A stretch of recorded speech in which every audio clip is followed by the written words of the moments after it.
Boa noite, meus amados irmãos, a paz do Senhor a todos. Amém?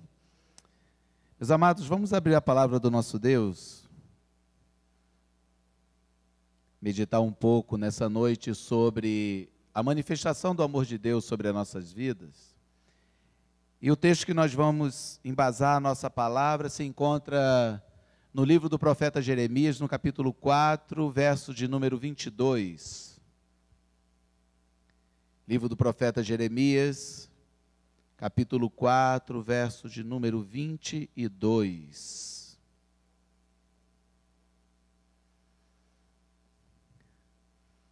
Mesmo assentados, diz assim a palavra do nosso Deus, meus irmãos. O meu povo é tolo, eles não me conhecem. São crianças insensatas que nada compreendem. São hábeis para praticar o mal, mas não sabem fazer o bem. Que o Senhor nos abençoe na leitura da sua palavra e na ministração dessa. Meus amados, o título do nosso sermão, da nossa palavra, está centrado na manifestação do amor de Deus para com as nossas vidas, para com a nossa caminhada. E lendo um texto como esse parece paradoxal, ou seja, hoje o que mais nós ouvimos quando tentamos falar do amor de Deus para as pessoas é a manifestação de onde é que está esse Deus quando? E aí o quando ele é sucedido de quê? Das tragédias, das crianças passando necessidade, das calamidades, enfim, das injustiças na face da terra. E as pessoas sempre colocam Deus numa posição como se Ele fosse o responsável pela manifestação das ações pecaminosas daqueles que caminham neste mundo. E, meus amados, a responsabilidade do pecado é do homem, não é de Deus. Na realidade, há uma manifestação desde a queda do amor de Deus sobre a sua criação para que este homem pecador seja resgatado. E nós temos fugido disso com todas as nossas forças. Nós temos nos desviado, andado por outros caminhos, temos tentado fazer as nossas vontades, vivendo os evangelhos da conveniência, né? Tanto é que nós temos aí prósperas e mais prósperas comunidades que vão pelo caminho afora, pelo mundo afora, como diz o outro, engambelando aqueles que querem se dar bem aqui. Mas a palavra de Deus também, em sua manifestação de amor, diz, meus amados, que não vos engane, porque toda boa dádiva, tudo que é bom vem de Deus, vem do alto. E nós, meus irmãos, insistimos na felicidade que se manifesta naquilo que jaz no pecado que está aqui. E tentamos preencher as nossas vidas, o vazio promovido pelo pecado, com isso que não pertence a Deus e que caiu tanto quanto nós. E aí, quando falamos da manifestação do amor de Deus, ainda se transfere para o Senhor a responsabilidade de tudo que nós vivemos. Enquanto que as marcas da manifestação do pecado estão nas nossas mãos. Mas a solução, meus amados, para isso, é que essas marcas foram substituídas por marcas que Jesus fez nos nossos corações. Nós podemos ter todas as marcas do pecado estereotipadas aqui do lado de fora. Eu sou um grande pecador. E tenho certeza, meus amados irmãos, que se vocês soubessem o que passa pela minha cabeça, vez ou outra, vocês jamais permitiriam que eu viesse aqui para esse púlpito. E todos nós, meus amados irmãos, deveriam ter essa consciência, sabe por quê? Porque isso é manifestação da graça de Deus. E eu só vou compreender a graça quando eu compreender que eu sou pecador. Não há, meus amados, manifestação da graça sem conhecimento do pecado. Eu preciso compreender que sou pecador para que a manifestação da graça habite em mim e eu seja transformado. E por isso, meus amados, nós queremos falar sobre esse texto e sobre o tempo que nós temos perdido na face da terra, na nossa caminhada, nos envolvendo dia após dia com o pecado. Eu não sei, porque depende do local, quantos anos vive uma pessoa, né? Nós temos médias que são geográficas. Tem médias no Brasil, médias na África, médias nos Estados Unidos. Mas se nós colocarmos tanto homem quanto mulher, vamos colocar todos na faixa aí de 70 anos, 65 para 70 anos. E eu fico imaginando, quando nós fazemos uma reflexão da maneira como nós estamos aproveitando o tempo, aqueles que são justos consigo, o resultado que eles encontram dessa reflexão. A resposta é: quanto tempo tenho perdido com nada? Eu brinco com os amigos porque eu durmo pouco. E eu durmo pouco porque foi uma decisão, aprendi e durmo pouco. E todas as vezes que alguém vira para mim e fala: olha, eu preciso de no mínimo 8 horas para dormir.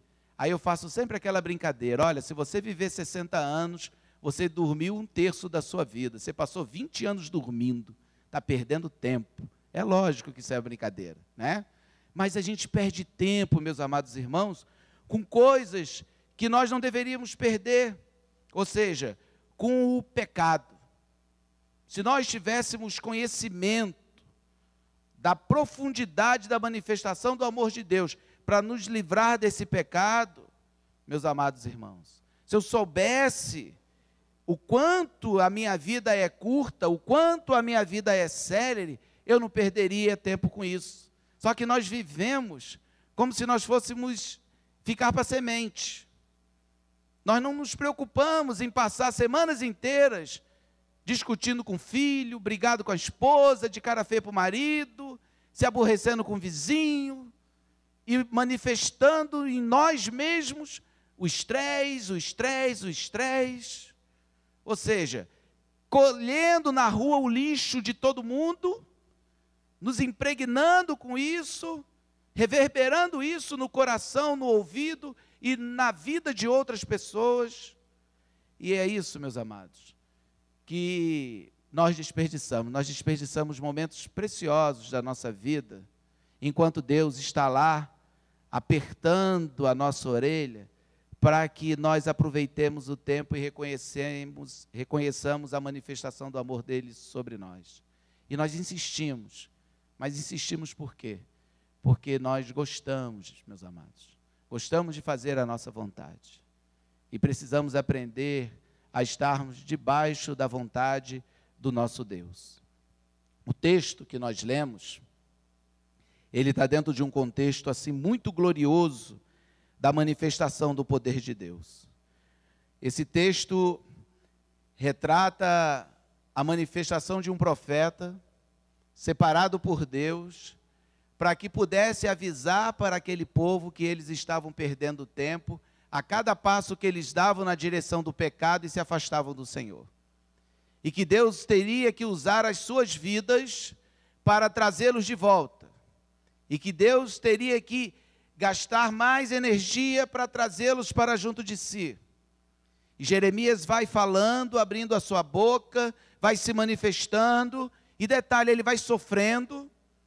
Deus vai colocando ele em condições que nenhum de nós aqui presente queria ser esse profeta, que profetizar é bom, mas profetizar como Jeremias estava profetizando, ninguém quer, né? Porque as profecias que nós temos hoje é sempre assim: eis que te digo, tem aqui uma chave, tem aqui um carro, é só prosperidade.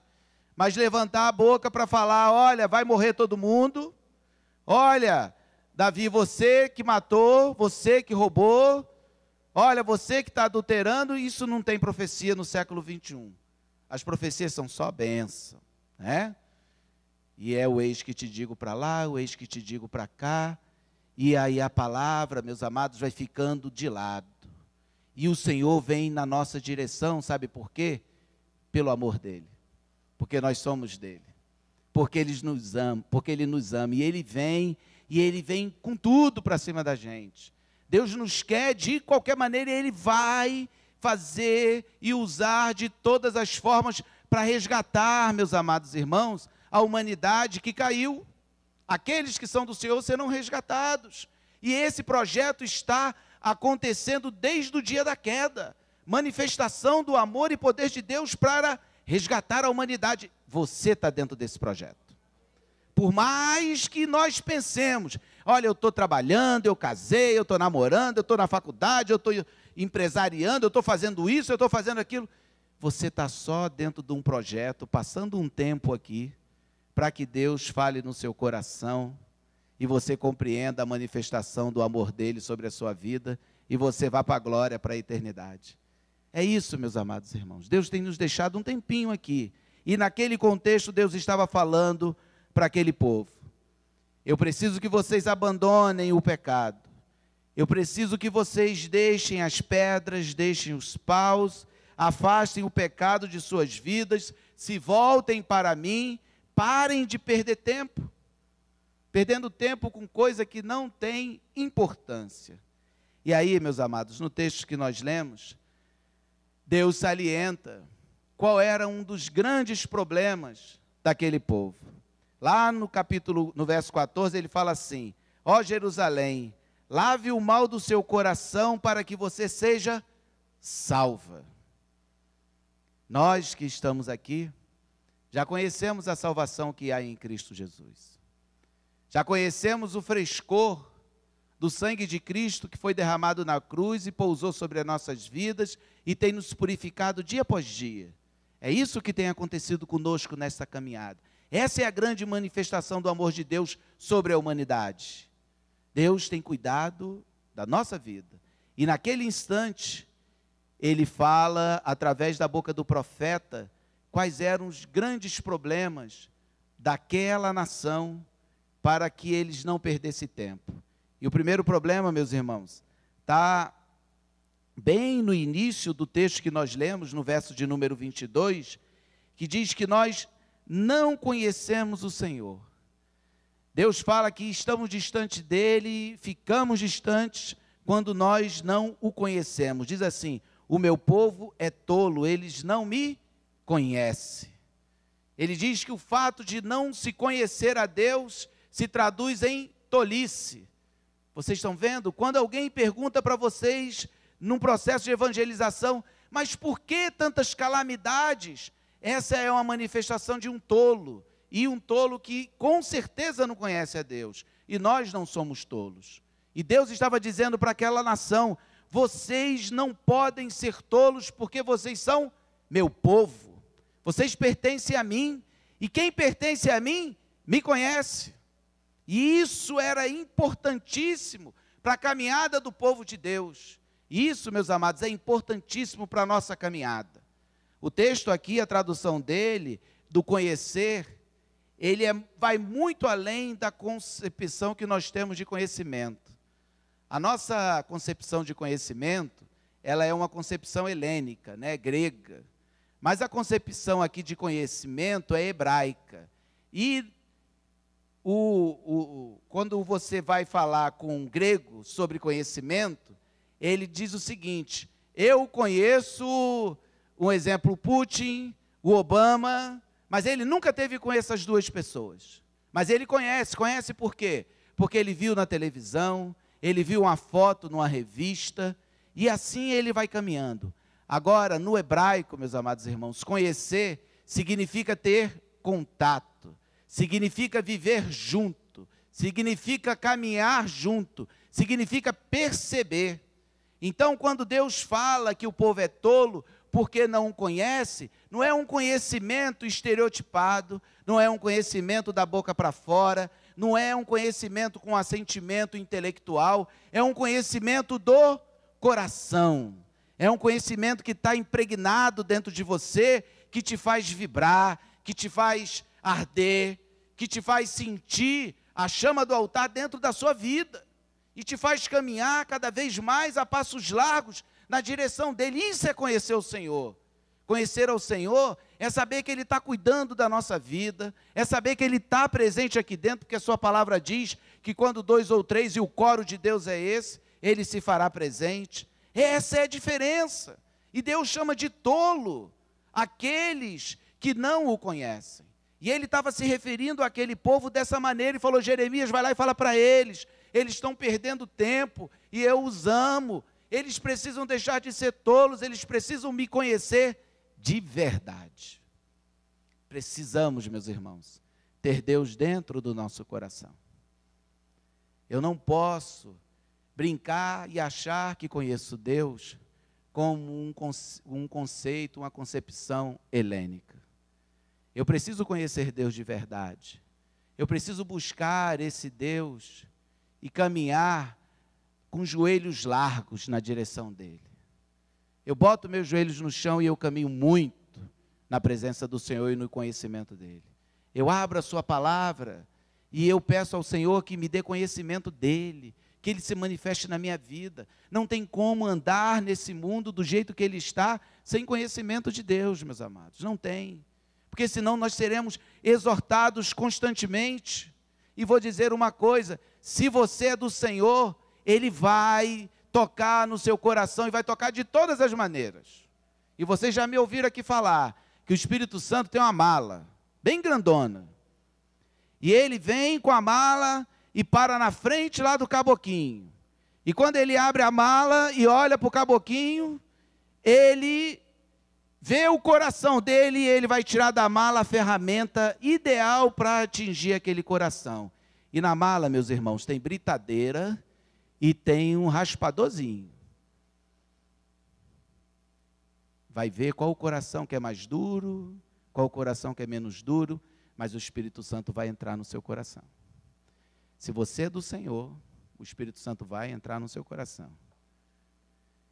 E não adianta com essa história aí de falar: não, mas eu não quero, e Deus não arromba a porta. Eu vou dizer uma coisa para você: Jesus morreu na cruz por você e ele não abre mão de você. O sacrifício dele é eficaz, e se você é dele, você vai para ele. E no livro de Jeremias e Lamentações 4:10 diz isso. Diz que o povo de Deus vai caminhar com Deus, vai conhecer o único aprisco, vai conhecer o único pastor e vai para a glória. E se você quer ir para a glória, você precisa conhecer esse Deus de verdade. Conhecer dentro. E essa chama, meus amados, do altar não pode se apagar. Ela tem que arder dentro de você. Você tem que abrir os olhos todos os dias de manhã e sentir essa chama arder. Como o Davi orou: não retire de mim a alegria da tua salvação, da tua presença. Salvação significa presença constante com o nosso Deus. Outro ponto interessante que Deus diz, o motivo pelo qual aquele povo estava distante, é porque ele diz que ele compara aquele povo com crianças insensatas. Ele diz assim: vocês são crianças insensatas que não compreendem nada. Eles estão dizendo para ele o seguinte: olha, eu tenho feito muito no meio de vocês. Jeremias abre a boca e fala: será que vocês não estão vendo o que eu estou fazendo no meio de vocês? E aí eu fico pensando, como teria sido falar para sacerdotes, falar para homens intelectualizados no conhecimento da lei, que eles eram crianças.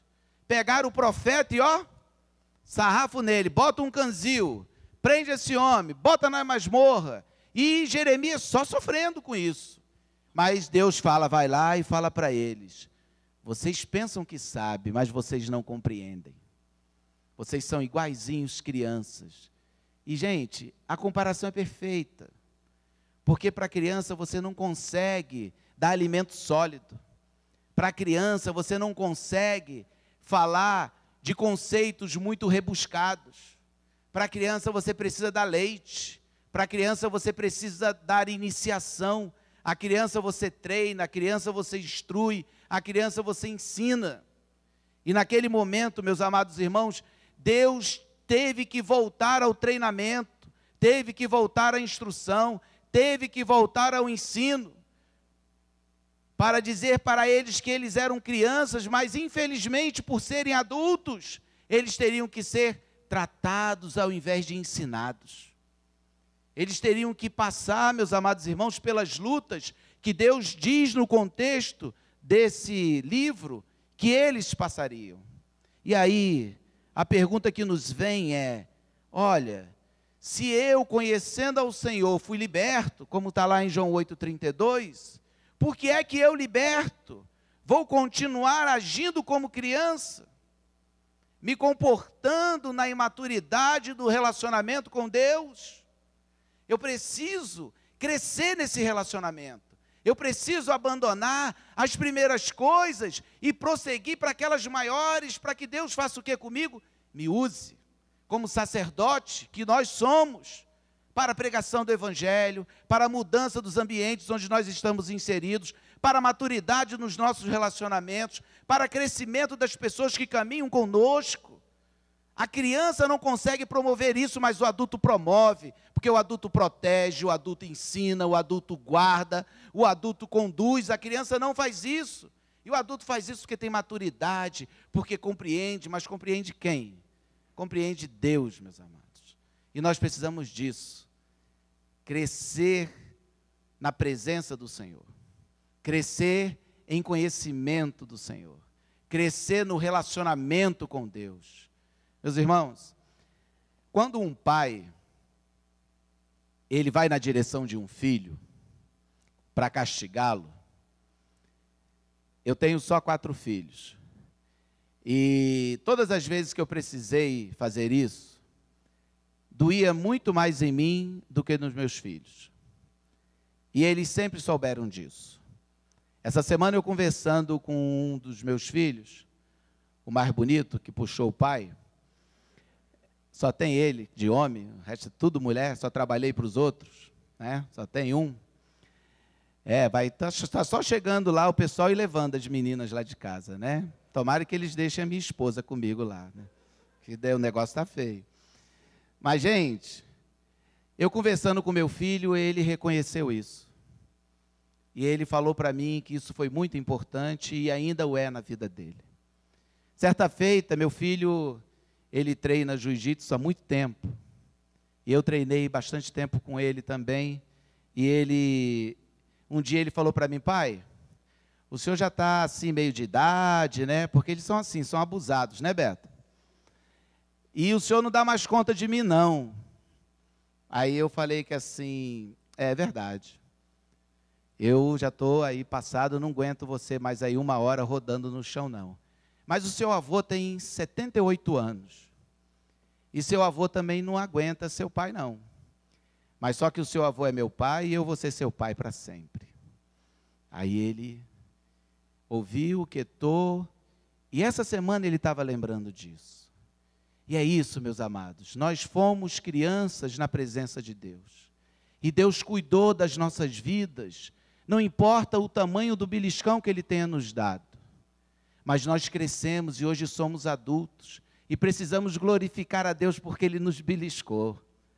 Porque Ele colocou a gente ali para que nós crescêssemos, senão nós permaneceríamos sendo o quê? Crianças. E nós não podemos ser crianças na presença de Deus mais, porque Deus diz que isso nos afasta dEle. E Ele está tratando com a gente, Ele está levantando profetas que abrem essa palavra e fala no seu coração, fala no meu coração, para que nós tenhamos vidas transformadas. E não tem nada melhor, meus amados irmãos, é você crescer e crescer e crescer e crescer, e um dia chega lá igual o Peixoto, com a cabeça branca, e ainda quer crescer, ainda quer conhecer mais, ainda quer estar mais forte na presença do nosso Deus. E é isso, meus amados, que Deus deseja do seu povo.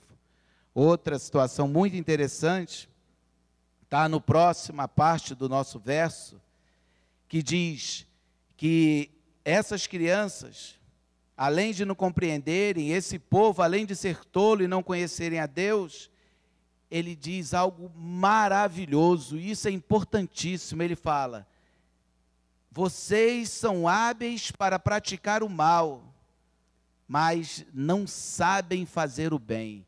Olha que coisa interessante. São hábeis para praticar o mal, mas não sabem fazer o bem. Ou seja, estão prontinhos para o mal, mas não prontos para o bem. Meus amados, aquele povo, eles jamais conseguiriam fazer o bem, sabe por quê? O texto diz que eles não sabiam. Olha o que Deus está falando. Deus não diz que eles são hábeis para praticar o mal, mas eles sabiam fazer o bem e não faziam. Não, eles não sabiam fazer o bem. Isso significa dizer que se aquele povo se distanciasse, continuasse se distanciando de Deus, isso é Deus em amor falando para eles, vocês precisam de mim, porque se vocês se afastarem de mim, vocês não vão conseguir fazer o bem, porque vocês não sabem fazer o bem. E isso é uma sentença fantástica para as nossas vidas hoje. Sabe por quê? Porque cada um entrega as suas próprias paixões, só vai fazer o mal. Nós somos caídos, pecadores, depravados totalmente. A nossa natureza é para fazer o quê? O mal. Nós não sabemos fazer o bem sem a presença do Espírito Santo de Deus na nossa vida. E é isso que Deus está falando para a gente aqui nesse texto. Nós não temos condições de fazer nada de bom sem que Deus esteja conosco. Nós somos pecadores impenitentes, meus amados irmãos. Nós pecamos e ainda fazemos o quê? Justificamos o nosso pecado. Hoje pela manhã na classe de casais nós falávamos sobre as disputas, né? O cabo de força entre marido e mulher. E aí falávamos sobre quando eles estão discutindo, né? Essas coisas só acontecem lá em casa, tá? Como eu falei ontem à noite, né, Betão? Só lá em casa. Eu sei que na casa de ninguém mais acontece. Então, quando está discutindo eu e a princesa, aí ela fala uma coisa que eu fiz, eu falo, mas você também fez isso. Aí ficam os dois assim no cabo de força, justificando o erro. Como disse o Deus Délio, uma orientação do pastor Jeremias. Enche a boca de água e fala para a mulher, pronto, fala tudo que você quer falar sobre mim. Fala nada, fica calado, entendeu? Sofre, mas aprende. Sabe por quê? Porque o bem que eu preciso fazer para você que está aí olhando para mim e me ouvindo, meu irmão, ele vem do Senhor. Se Deus não me capacitar com a presença do Espírito Santo, eu vou fazer mal para você. Eu vou ser perverso. Eu não vou conseguir agir na sua direção, eu não vou conseguir te amar. Quando eu te dou um abraço e esse abraço vem do fundo do meu coração, é uma manifestação dos atributos de Deus na minha vida. Sabe por quê? Porque um dia eu caí e quando eu pude manifestar bondade, é porque o Espírito Santo fez o quê? Me ergueu para que eu pudesse manifestar essa bondade. E é por isso que o mundo ainda tem alguns fragmentos da manifestação de bondade, porque Deus o faz manifestar através de quem? Dos seus. Nós somos esses detentores da manifestação da bondade de Deus, porque nós estamos com Ele. Mas nós somos hábeis para fazer o mal. Então nós precisamos aprender a fazer o bem. E quem nos ensina a fazer esse bem, meus amados, é o Espírito Santo do Senhor. Deus é que vai nos conduzindo a isso. Porque de vez em quando você tem vontade de apertar o pescoço do desgramento, né? Você vai lá e fala, vou apertar o pescocinho desse cabo agora aqui. Ele vai ver agora o que é bom para tosse. Ele não vai nem tossir, né? Mas você vai apertar o pescoço dele. Aí quando você pensa nisso, o Espírito Santo fala, você é muito bom para fazer o mal, mas eu estou ensinando você a fazer o bem. Vai lá e abraça ele e pede perdão para ele. Aí você fala, mas Deus, foi ele que errou comigo, não te perguntei nada. Vai lá e pede perdão para ele. Porque é assim que a Bíblia diz para você. Ela não fala desse jeito, né? Porque Deus é eufêmico, ele vem explicando bem bonitinho para a gente, mas é para você ir lá e pedir perdão. É para você ir lá e fazer sua parte. É para você ir lá e amar. Onde é que está escrito na Bíblia que é para você ir lá e odiar, e bater, e escorraçar, e matar, e fazer o mal? Em lugar nenhum. Está dizendo lá que você precisa aprender a amar através da manifestação do amor de Deus. E é isso, meus amados, que Deus tem falado para a gente nessa noite. A manifestação do seu amor nos trazendo para próximo dele. Deus diz que nós precisamos conhecê-los, que nós precisamos estar com ele. Deus diz que nós precisamos compreendê-lo. E Deus diz que nós só faremos o bem se houver manifestação do Espírito em nossas vidas. Sem o Espírito Santo do Senhor, não há produção de bondade na vida de um sequer. Tente fazer isso, faz um acordo com Deus. Senhor, o pastor falou aquele negócio naquela noite lá, mas eu quero fazer um teste. Faz assim, se afasta da minha vida, não me deixa morrer, só para ver como é que eu vou me comportar. Você não fica um segundo fora da presença de Deus, você explode. que o peso do pecado é tão grande que fez Jesus suar lágrimas de sangue. Suor de sangue saíram do corpo dele. O peso do pecado foi tão grande que houve uma manifestação climática na face da terra que nunca ninguém conseguiu explicar o que foi aquilo que aconteceu. O peso do pecado é tão grande, meus amados irmãos, que nada nem ninguém suportaria se não fosse o próprio Deus. Agora imagina você tentando viver tão somente submetido pelo pecado. Você vai sucumbir, sua vida vai acabar e você não vai conseguir produzir nada onde você passar, porque onde a planta do seu pé pisar vai morrer tudo. Onde você caminhar vai trazer desgraça, vai trazer dor, vai trazer constrangimento. Agora, se você está na presença de Deus, por onde você caminhar, vai florescer, vai produzir, vai ver paz. E essa é a nossa missão. Nós somos esses fragmentos da bondade de Deus na face da terra, promovendo o quê? A presença dele que há em nós. E a manifestação da presença de Deus que há em nós é o quê? É estender a mão, é saber fazer o bem.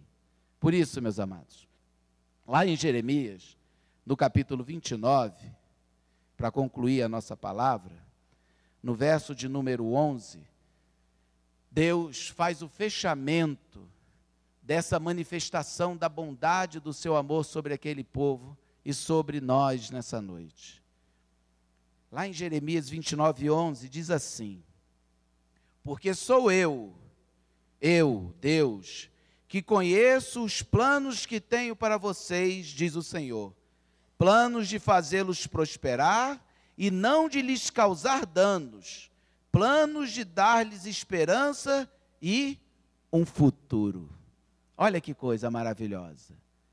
Planos de fazê-los prosperar e de não lhes causar dano, plano de dar-lhes esperança e um futuro. Meus amados, se nós compreendermos Deus, conhecê-lo da maneira como Ele quer, se nós buscarmos a sua presença para que saibamos fazer o bem, nós estamos inseridos aqui. Como diz na revista atualizada, eu é que sei que caminhos tenho, eu é que sei que fugiu. Vamos?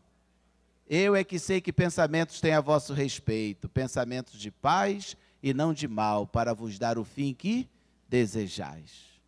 Olha que coisa maravilhosa. Depois de toda essa história do profeta falando de dor, de luta, de sofrimento, e Deus diz: quem é que sabe os pensamentos que eu tenho sobre o meu povo?